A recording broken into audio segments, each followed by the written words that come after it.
Yo la famille, c'est Dazen alias l'escroc du game. On se retrouve aujourd'hui pour une nouvelle vidéo, une nouvelle escroquerie. On va aujourd'hui on parle comme d'habitude, d'animé à l'ancienne. Je serai d'ailleurs aujourd'hui accompagné de mon ref Doga qui fait lui aussi des présentations d'animé. Il fait de l'excellent taf, donc je vous ai laissé sa chaîne en description. Avant de continuer, tu peux bien entendu mettre un pouce bleu à la vidéo. Sans avoir vu la vidéo, seul l'élite fait ça. Et comme d'hab, t'as un petit personnage gribouillé par l'escroc qui s'affiche devant toi. Si tu l'as reconnu, mets son nom en commentaire. On va directement commencer avec The Ancien Magus Bride. My accent English is very good. Ouais, ça veut rien dire. C'est un animé dans un monde de magie, mais aussi avec de la romance. On nous parle d'une fille qui a un pouvoir spécial, qui est de voir des choses que d'autres ne peuvent pas voir. Et un étrange magicien très chelou, le genre de rêve qui nous inspirerait pas du tout confiance, décèle son pouvoir. Il va donc l'acheter pour 5 millions de livres. Et je parle de monnaie et non de livres à lire. Je le précise, sinon ça ferait un peu beaucoup. De retour en Angleterre ensemble, Cheese, donc la fille qu'il a achetée va devenir l'apprentie de ce magicien qu'il est censé épouser dans le futur. Son pouvoir spécial est appelé Sly Vega et permet de produire ainsi que d'émettre énormément de magie. C'est un pouvoir rare de fou qu'elle va devoir apprendre à maîtriser pour survivre, car c'est quelque chose qui demande beaucoup d'énergie et qui peut conduire à la mort, à la muerte.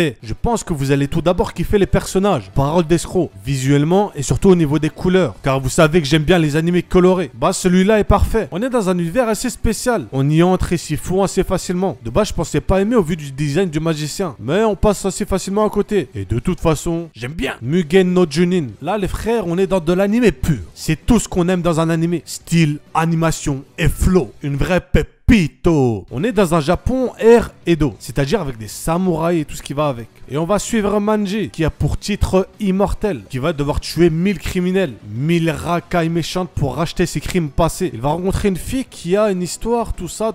Bref, je vais vous épargner les détails. En vrai, j'ai juste la flemme. Ce style d'animé, je kiffe de malade. Il m'a beaucoup rappelé Vagabond, qui est un énorme classique. Ou alors Afro Samouraï, qui est excellent dans son genre. Il y a énormément de sang, frérot. Il y a des têtes coupées en deux, des corps, tout ça. Et ça, c'est pas cool pour ceux qui se font couper. Je sais pas ce que vous en pensez vous, mais moi je pense que c'est pas cool de se faire couper en deux. Dites-moi votre avis en commentaire, si vous êtes plutôt d'accord avec moi, ou si au contraire vous trouvez ça cool. J'aimerais bien avoir votre avis, bande de psychopathes. L'animation, elle, est stratosphérique. Vous verrez, vous allez visuellement kiffer chaque seconde de cet animé. Dans ce genre d'animé, les couleurs sont aussi très importantes. Et là, la couleur du sang, les ambiances sonores et visuelles vont parfaitement ensemble. Ce qui nous donne quelque chose d'incroyable. Il y a 24 épisodes et vous pouvez le retrouver sur Amazon Prime. Ça fait trop chelou de dire Amazon Prime. Continuons avec Wolf Rain, qui est un animé qui date un peu, de 2003 pour être exact. Il doit avoir l'âge de certains d'entre vous même, je pense. Mais qui est resté néanmoins cool. C'est le studio Bones qui s'en est occupé, et généralement ce studio fait du très bon taf. On est dans un animé plutôt style post-apocalyptique. Dans ce monde, les habitants vivent dans des sortes de dômes, t'as vu? Et les loups sont présumés être exterminés depuis maintenant 200 ans. Et 200 ans, ça fait beaucoup. Pourtant, il y en a certains qui errent encore. Mais ces petits malins prennent apparence humaine et trompent le regard des hommes, puis se fondent parmi eux pour se protéger. C'est des petits malins. Malinx le lynx. Kiba, qui est un loup blanc, entend un appel au fond de lui, qui lui dit de retrouver le Rakuen. Kezako. Bah, j'ai clairement la flemme de te le dire, mon ref. Il va par la suite être rejoint par Ige, Toboe et Tsume. 3 autres loups qui ne veulent plus vivre cachés parmi les humains. Et en vrai, on les comprend, les refs. Commence alors pour la meute de loups racailles, un voyage qui s'annonce être galère. Personnellement, j'ai trouvé l'animé vraiment beau. Les OST sont sublimes et il est globalement très émouvant. Daisen a lâché une larme. C'est faux. Tu sens que l'animé a une identité propre à lui-même. C'est d'ailleurs un des seuls animés que j'ai regardé en VF car je trouve que le doublage français passe assez bien. Bref. À noter, beau gosse. Tiens, un escroc dans la chaîne d'un autre escroc. On forme pas le duo de choc par hasard, Dyson? Oui, mort, si blessé. Yo, c'est Doga et merci à toi Dazen pour m'avoir invité dans ta chaîne, ça fait vraiment plaisir. Et je compte aussi sur ta commu pour bien m'accueillir. N'hésitez pas à liker la vidéo et c'est parti pour ma petite présentation.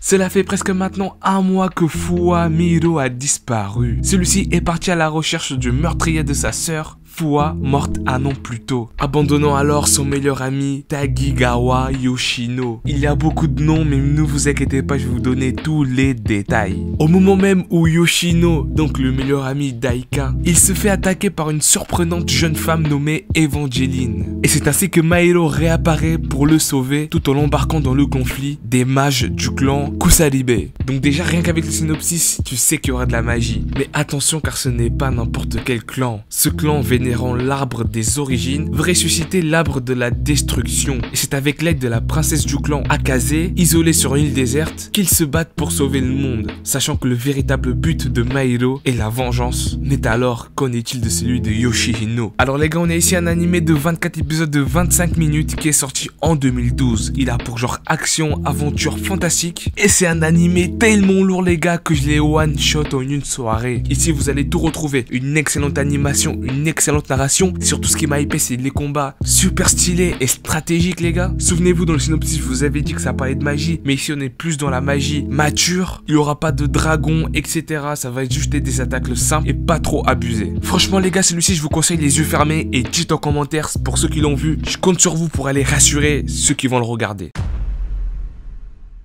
L'humanité a largement colonisé l'espace, mais l'autorité centrale de la Terre s'est immunisée avec le temps, au point qu'une colonie nommée Side 3 où Zeon déclare son indépendance, marquant le début de la grande guerre d'indépendance de Zeon. Notre protagoniste Armuro Rei est un jeune garçon vivant sur Side 7, une colonie jusque-là épargnée par la guerre. Mais là où il ne sait pas, c'est que les forces de Zeon ayant un vent d'un programme militaire secret sur Side 7, donc une petite troupe de Mobile Suit y est dépêchée et engage le combat avec les forces de la Fédération. Et c'est alors que dans la panique occasionnée, Armuro découvre un prototype de mecha nommé Gundam. Intuitivement, il parvient à le piloter pour détruire les attaquants. Et c'est ainsi que notre Armuro rejoint l'armée au sein de l'équipage du vaisseau spatial White Base de la Fédération pour combattre Zeon. Et devient un pilote chevronné, d'autant plus qu'il développe des talents incroyablement surpuissants, des pouvoirs psychiques nés de l'évolution dans l'espace. Ok les gars, celui-là c'est un animé que vous avez pas beaucoup l'habitude d'entendre car c'est tout simplement un animé spatial, méca. Pour ceux qui aiment la stratégie, ici vous allez retrouver des combats et des batailles un peu à la Star Wars, avec des guerres techniques, de l'indépendance, une politique, bref un animé avec une réelle narration, plutôt réelle et théorique sur l'espace. Ça n'empêche en rien les combats stylés qui sont les robots, appelés les Gundam. Et aussi les gars, c'est une pépite, c'est une valeur sûre et franchement si vous avez du mal à démarrer avec les mechas, je vous conseille celui-ci car vous allez juste adorer.